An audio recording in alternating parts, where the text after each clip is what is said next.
বর্ষা ছিল কবিগুরু রবীন্দ্রনাথ ঠাকুরের প্রিয় ঋতু।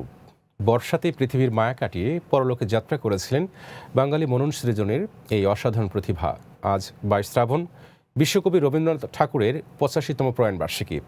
1348 বঙ্গাব্দের 22 শ্রাবণ কলকাতার জোড়াসাঁকোর পৈতৃক বাড়িতে তার জীবনাবসান হয়েছিল।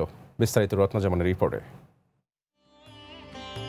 ঝড়ো ঝড়ো বরেশে বাড়ি ধারা। শত বছরের দূরত্বেও তিনি চিরনূতন। শ্রাবণের এই দিনে মেঘমল্লার সুরে আমরা স্মরণ করছি বাংলা সাহিত্যের সূর্যকে।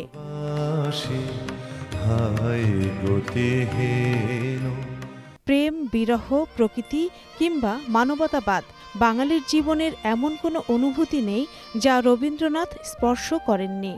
সংকটে ও সংগ্রামে, আনন্দে ও বেদনায় তার গান আর কবিতা আজও আমাদের পথ দেখায়।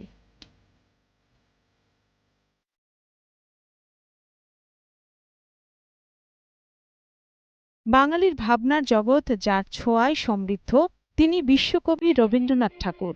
1348 বঙ্গাব্দের এই দিনে কলকাতার জোড়াসাঁকো ঠাকুর বাড়িতে শেষ নিঃশ্বাস ত্যাগ করেন এই মহিরুহ।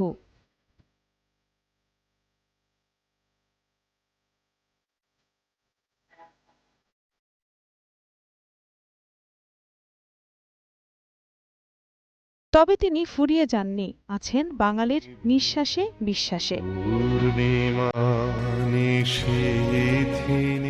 তিনি কেবল নোবেল বিজয়ী কবি নন, তিনি বাঙালির আত্মপরিচয়ের অবিচ্ছেদ্য অংশ।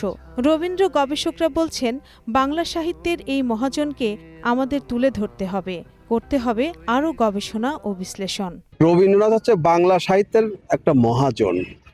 এই মহাজনকে আরো তুলে ধরতে হবে, গবেষণা করতে হবে, তার শিরা ও উপসেরা নিয়ে আমাদের বিশ্লেষণ করার সময় এসেছে। দেহাবসান ঘটলেও রবীন্দ্র চেতনা অবিনশ্বর। শত বছরের দূরত্ব পেরিয়েও তিনি মিশে আছেন বাঙালির প্রতিদিনের নিঃশ্বাসে, বর্তমান ও ভবিষ্যতে।